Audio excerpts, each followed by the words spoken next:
Thank you, Duffy. I think we're going to do something that's going to become a tradition. I would like everybody to join me in a round of applause for our president of Ring 8, our president of the New York Boxing Hall of Fame. He has done a tremendous job.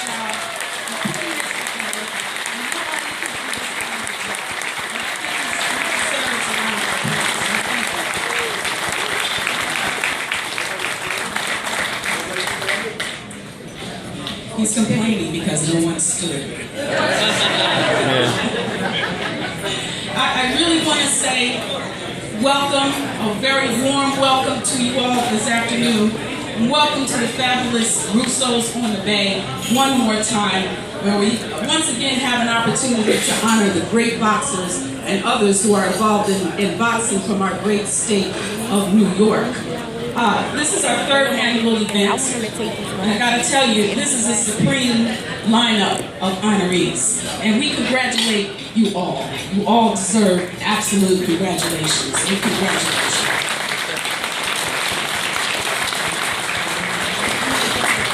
We all look forward to these, I call them family reunions. We all look forward to these family reunions because it's a place where we can come together, where there's good camaraderie, good spirits, and it's something that our boxing community looks forward to and we need, because this is all healing. That we've lost people in our family this year. One of the ones that Bob Duffy was remiss in mentioning was Felix Figueroa. So we want to keep him in our prayers also.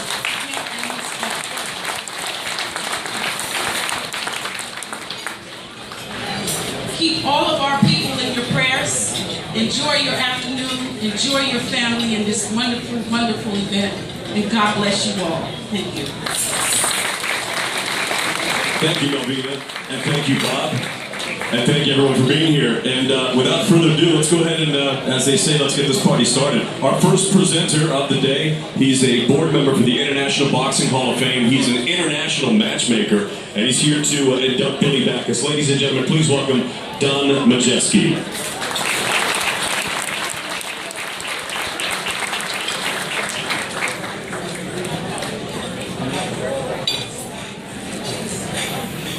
I know you see. I know I saw that face before. Hi. Ladies and gentlemen, Don Majeski.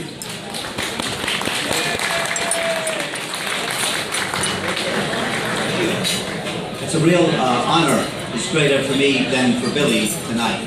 I just want to give you a little perspective. I'm going to be brief, but 44 years ago, they took a poll. Who was the greatest pound-for-pound world champion at that time? And among the champions existing in the divisions were Joe Frazier, Bob Foster, Carlos Monzon, Ruben Oliveras, Vicente Saldivar, Ken Buchanan. But the fighter who won that poll was a boxer named Jose Mantequilla Nápoles. Nápoles had been undefeated for 4 years. He had run up a record of 39 wins and 1 loss over the last 6 years. And in that time, he had beaten Curtis Coates twice, Emil Griffith, Ernie Lopez, Eddie Perkins. He was perceived as another Sugar Ray Robinson. And he came to fight Madison Square Garden and beat Pete Toro. And after the bout, 3 good friends of mine conferred as to who should Nápoles box next. Promoter George Parnassus and Hugo Conde, the manager, Jose Suleiman, who was then the executive secretary of the WBC. And they asked some newspapermen, they said, we have a choice. We can fight Eddie Perkins in Chicago, or we can fight Billy Backus in Syracuse. And one guy said, Billy Backus? That would be a crime. And they were right. Only Jose Nápoles got mugged that night. Billy Backus turned in one of the greatest performances in the history of boxing. No one gave him a chance. Jose Nápoles had never seen snow before, but that night he fought a two-fisted blizzard named Billy Backus. And he gave the finest performance of a fighter under duress I've ever seen in my life. He won it legitimately, without question, and it was a Hall of Fame performance. And I ought to know, because I was there. And Billy, it's such a pleasure to bring you here and induct you in the Hall of Fame. You were one of the greatest performances I've seen in my life. I'm 45 years in boxing.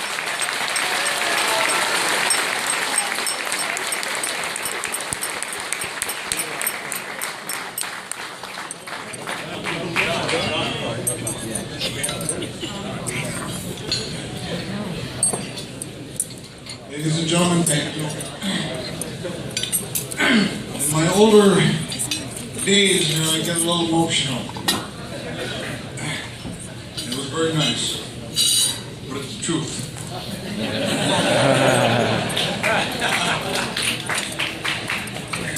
I thank everybody for showing up. I thank this gentleman here who belongs to the committee for inducting me.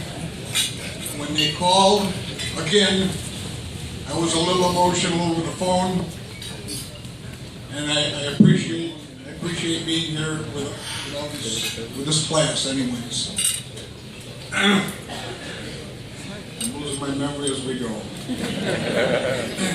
Again, I'm just going to say thank you, and I appreciate being here. Thank you all.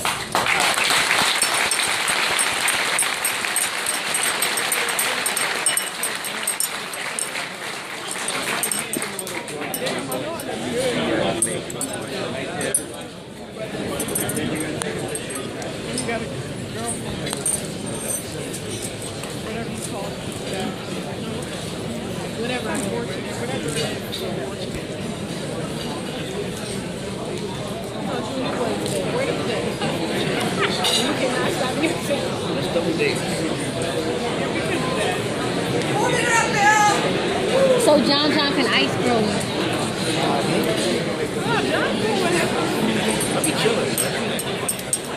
Like you got my little sister. John. Hold it up, got my little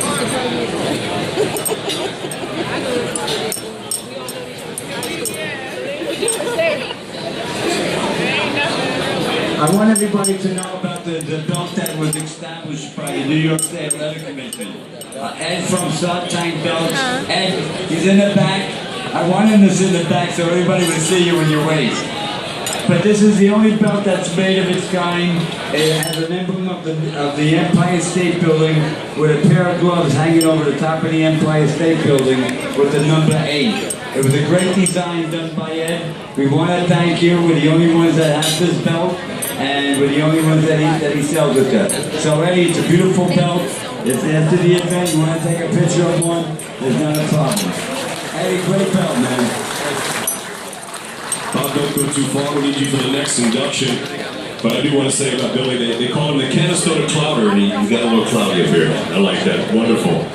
So right now, to induct Floyd Patterson, I'm going to bring back to the mic Bob Duffy and also manager Brian Burke.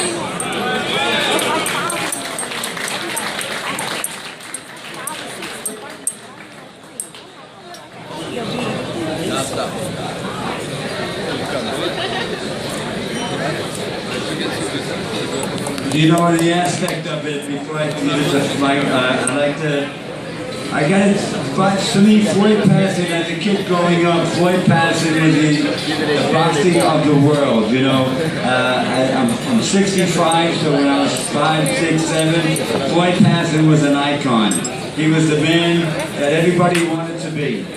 Unfortunately, he met his demise in beating Sonny Liston, but there was no quit with Floyd Patterson.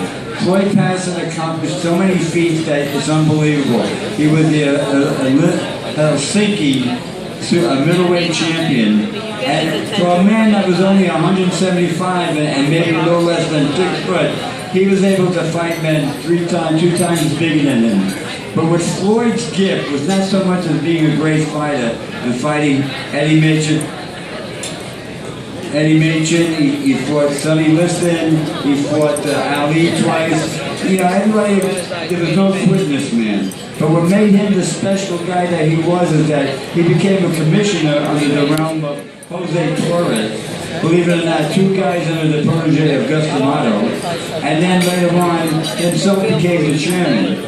I had the honor of working with Floyd Patterson, and I'm not going to tell you that Floyd Patterson's feats, as great as they are, I think his heart as a human being was 10 times bigger than him as a professional fighter. And he was a great fighter because there was always a goodness and a kindness in the Floyd Patterson. And the one guy, I was having lunch with a friend of mine, John Holden, our timekeeper, and he said to me, he ran into a person the other day, he says, you know, there's no saints in boxing. And he goes, yes there is, Floyd Patterson. He was a Eucharistic minister until his days of his demise. serving communion to the Dominican nuns. For a man who was a heavyweight champion of the world, a gone in the world of boxing years ago, and then become a gentleman of a man as a chairman of the U.S. State Athletic Commission, and then as the Eucharistic minister. And all the years I was working for Floyd, and I worked for him on a one-on-one basis, never once there was a negative word or a negative connotation said from this man. And his greatest pride was always saying, aside from his grandson and his children, was that he says he was always the first to win this heavyweight title of the world. And he said, Duffy, as long as you're the first, and first is something, you'll always be the first. And he was the first man to regain a heavyweight title, a great man. And part of this man's accomplishment comes from this guy, Brian Burke, who was a true friend of the family, and it would only be proper for him to say something. Thank you, Bob. I grew up in upstate New York, right where Floyd had his gymnasium, and I can't tell you what Bob just said. He was a champion inside and outside of the ring.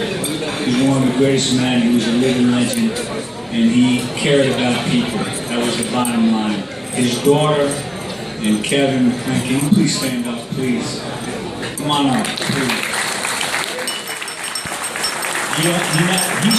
Floyd started the gym because of the drug problem in Newports.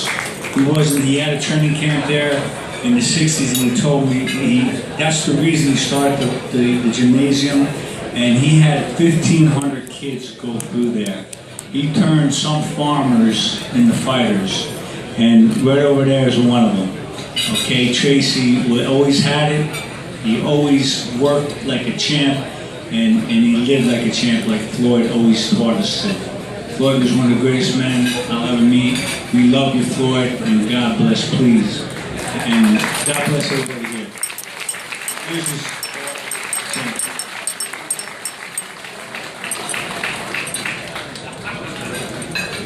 It's Floyd's son, huh?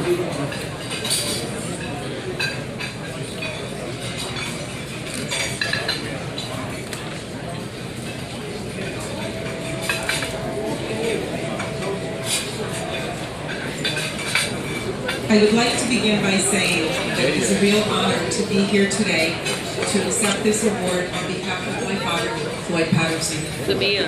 I do know for sure if he were alive and well and present here today, he would not only be honored, but in his own humble way, he would also be quite proud. When I first found out my father was being inducted into the New York State Boxing Hall of Fame, I started to think back to my childhood.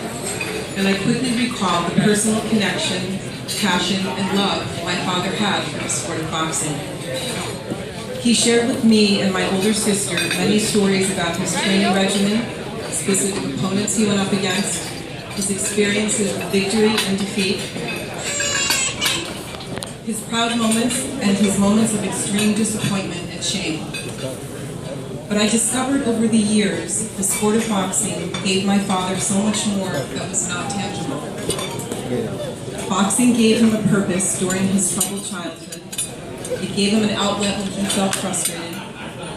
It gave him a sense of self-esteem and self-worth. It gave him an appreciation for his physical body and his natural talents.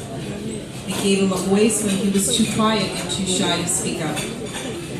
It gave him a chance and an opportunity to touch young people and reach them in a way few others could. It also, who sadly is no longer here in body but will always be in spirit. Floyd Patterson, husband, father, grandfather, and friend, a true champion always. Thank you.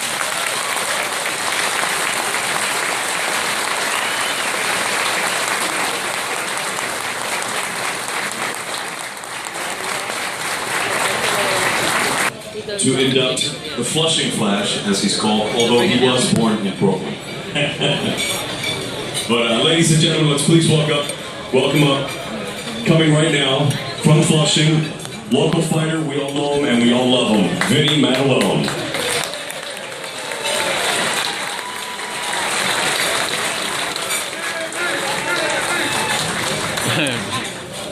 Flushing Flash. I saw him get out of the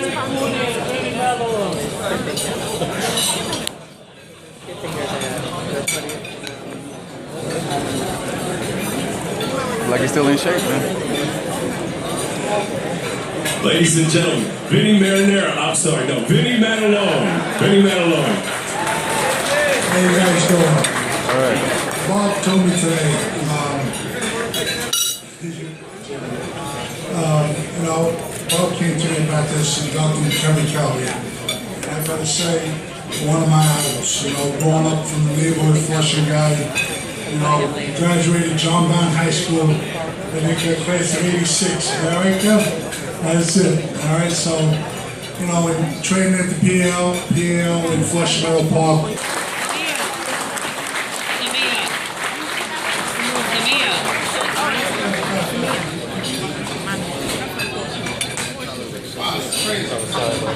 I always have a lot to say. Were they close to the plate? I got a lot to say all the time, but today, wow. I want to thank all the guys from the dance here panel. You know why? Because you motivated me. Only another. Davis, watched you a lot. Love you beat you out. Tracy, love you, man. Coming up with some great things. See far as writing for me. Right on to you guys, man. Without you guys, the Forte, incredible. Incredible. I mean, I sit next to these guys now. I watched them. I was even boxing.